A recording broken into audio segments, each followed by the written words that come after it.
This review probably won't be one that you typically see. Reviews for movies tend to cover things from a more artistic perspective, focusing on the nuances of the plot, characters, designs, sound and music, things along those lines. That'll be quick and easy. Plot sucks, it looks half finished, and almost all the characters are flat and uninteresting. Instead, what I want you to focus on is the metaphysical message that the movie is trying to portray, the ideas it wished to get across to children. And make no mistake, this is not a family movie like Disney used to make. This is just an outright kids movie. Children, either fortunately or unfortunately, listen a lot more than they realize. They're basically cultural sponges, absorbing everything they see and hear around them, whether or not they know they are doing it. It's why I've made several videos now revolving around the concept of stories, and why the stories that we watch are so much more than merely entertaining fiction. And it's why I consider Disney's wish to be dangerous, if not borderline evil. But before we go into the important bits, the quick review of the more artistic side of things. Movie is easily forgettable. Main character was yet another "oh look at me, I'm so quirky" archetype that Disney has been vomiting out since Tangled. At least with Tangled, it made sense. She was trapped within a tower all her life and never had any kind of social interaction. She was quirky and awkward because she had a reason to be, not because the writers merely wanted her to be. The plot was overly rushed. Things happened at several points that nearly gave me whiplash, making me wonder how we got here so fast. The biggest culprit went from how the villain went from model idealistic character to Saturday morning cartoon evil because he was asked a couple of mundane questions, but we'll get to that. Musical numbers were largely forgettable. A couple songs could have really been good, but then they did something to otherwise ruin it. I might have to listen to some of them again without the movie, as it might have just been the movie that ruined it. But let's get on to the main point of all of this, and why I would label the movie as dangerous to show your children, and put those ideas into their fragile subconscious. Stories, especially children's stories, tend to have a message to them. The Boy Who Cried Wolf told a tale about the dangers of lying and destroying people's trust. Disney's Pinocchio is full of so many allegories and metaphors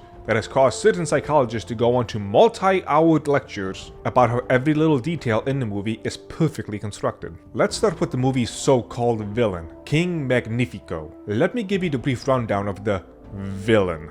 Born of humble origins to an average family, his home and lands were ravaged by thieves and marauders, his family seemingly killed. So he began to work tirelessly on himself, learning the ways of magic. Once he amassed enough inner, personal power, he set off to an uninhabited island. From there, he began to build his kingdom. He never forced anyone to join his kingdom, he never tricked anyone. People from around the globe came willingly to live under his peaceful rule. We human beings live strongly by association, and with good reason. Sometimes the associations can be otherwise pointless and silly, but will still carry the strongest of feelings. If you don't believe me, by all means, go about your day with a Charlie Chaplin mustache and tell me how your day goes, if anyone makes any associations about you, regardless of your thoughts or beliefs on those associations. The movie starts right off the bat, and I mean literally right at the start, when it's doing its whole exposition dump from a fairy tale book, associating these otherwise positive traits with the villain. And that would be fine if we ever got to see a proper subversion of any of the negative traits, or showcasing how the otherwise positive traits can end up being used for evil, and a main character to showcase how it should be used for good.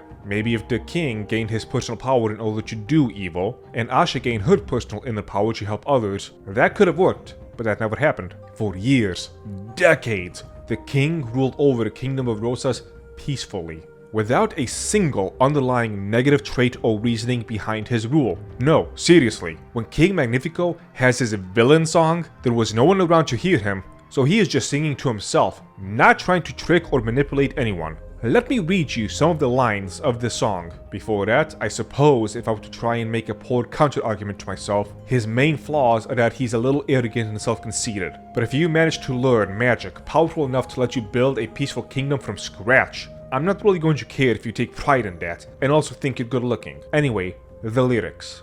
I'd give the clothes off Benito's back, if you really needed that. I'd be the first one to volunteer if your home were to crumble, or if you were in trouble. I let you live here for free, and I don't even charge you rent. I didn't write this into the script, but I just noticed. I let you live here for free, and I don't even charge you rent. Well, the free part kind of implies that you're just repeating the same... Whoa, this is bad writing in general. Anyway, moving on with the lyrics again. I clean up all your messes, and I'm always there when you need to vent. I give and give and give and give, You think they all be content? And all I really want is just a little respect. And this is the thanks I get? This doesn't even sound like a villain song. This sounds like the song of the heroic main character who's starting to feel like their hero's journey is not worth it, or they've started to get some self-doubt. The dude does not have evil tendencies, period.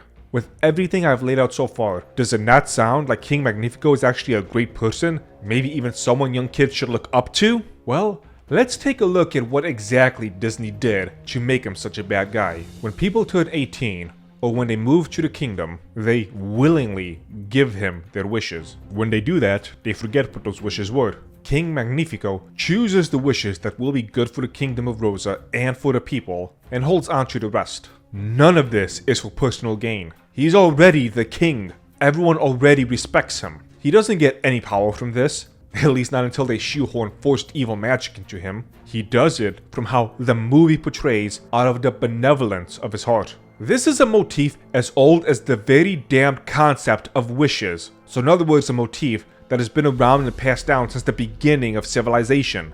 Be careful what you wish for. Sometimes what you think you want isn't actually what you want. There are unintended consequences. All that jazz. This movie, made by Disney, who brought many of these old fairy tales to life over the last 100 years, is now trying to destroy this timeless wisdom in the eyes of young children. We live in an age of horrible self-indulgence, and this movie is a reflection of that. Who are you to say that people shouldn't have their wishes granted, you might say? That's one of the more darkly hilarious bits. Asha's motivation, if you can really call it that, but more on her later, is that her grandfather is turning 100 and has not had his wish granted yet. She wants it to be, and that's what sparked all the series of events in the movie. Her granddad's wish is that he wishes to inspire the younger generation. On its surface, with rose-tinted glasses, it sounds great. But as King Magnifico showcases in his kingly wisdom, again, I can't believe they're trying to make this guy a bad guy, this is not a good wish. It's too vague. Inspire them in what way? What if he inspires them to do something dangerous? What if he inspires a bunch of ignorant children, like Asha, to try and overthrow the kingdom? Because they think they can do it better. Some dumb old man accidentally sets off the French Revolution in this land. I mean, hell, in a vague image of someone's wish, we see some character standing as if he just conquered a piece of land. If his wish was granted and he gained the power to conquer kingdoms, even if he doesn't choose the kingdom of Rosa and goes off somewhere else, he's gonna start wars, get people killed, who knows what else. Again, be careful what you wish for. So again, for the sake of his kingdom, potentially other kingdoms, for those people involved, he only grants a select few wishes, with no sense of malice or greed or anything else along those lines. All he wanted, the villain, all he wanted was for the people to be happy and to get a little respect for building a kingdom of peace that they all willingly went to. And Disney is telling the children watching this that all of this is bad, born out of villainous behavior. His toiling away at himself to get the strength to make his kingdom what it is, meaningless. Why work hard when you can just have your wish granted?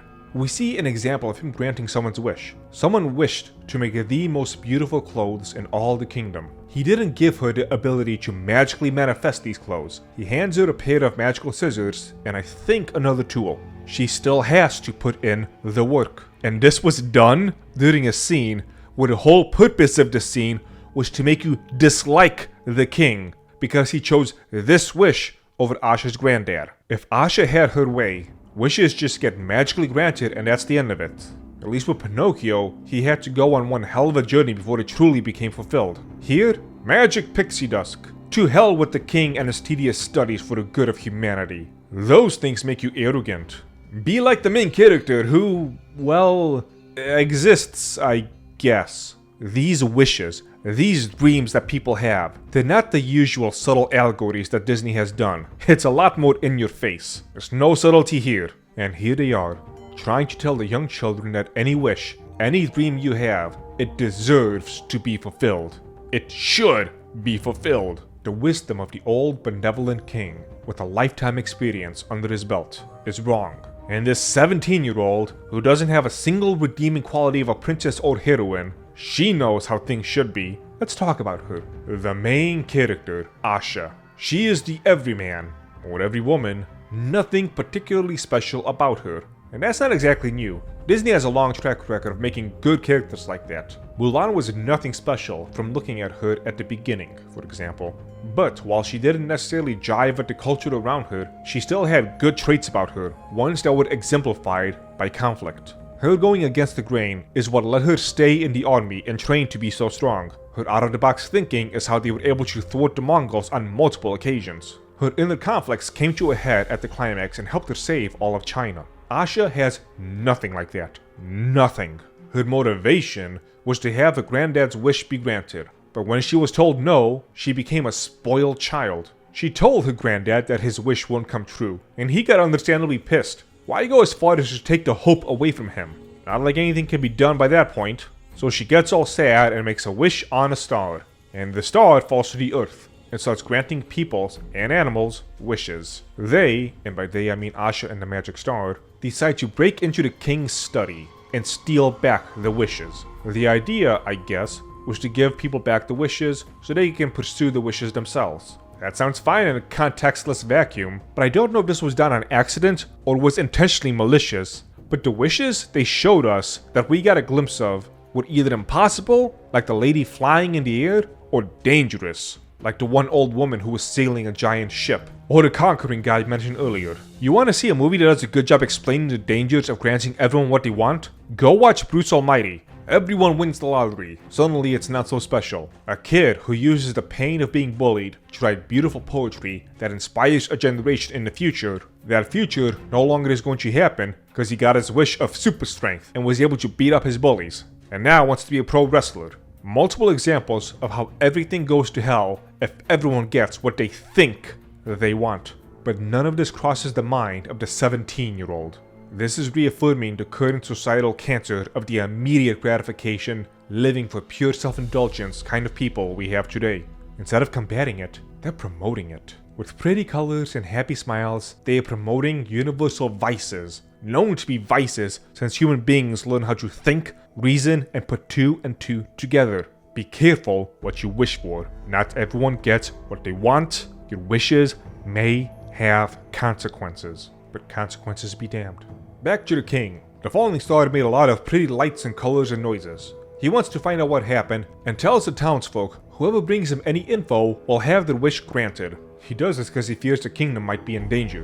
Because of reasons, the townsfolk start asking him questions, like what if they want to change the wish, or other things like that. It makes sense in the context of the scene why they would. What doesn't is why this would cause the king to fly off the handle. After this triggers the villain song, it leads into him using an evil, forbidden book of magic, which has an implied evil entity basically take over his mind and enslave him to the book. It was strange and shows that this movie was really rushed, because the whole thing was just vaguely implied at various stages in the movie. You never really got an idea of how it affects the mind, just somebody made a casual statement about it. You see in it a drawing of some kind of entity, but that's it, just a drawing of some entity, never even implied it exists outside the book. They do nothing to enforce it. They don't show the book tugging away at his mind or anything. He just becomes power hungry for the sake of being power hungry, which is insane because he's already the king. He can now eat people's wishes to energize himself, which leaves people feeling depressed after he does it. At this point, he's just pure evil. Nothing of his previous good side is visible.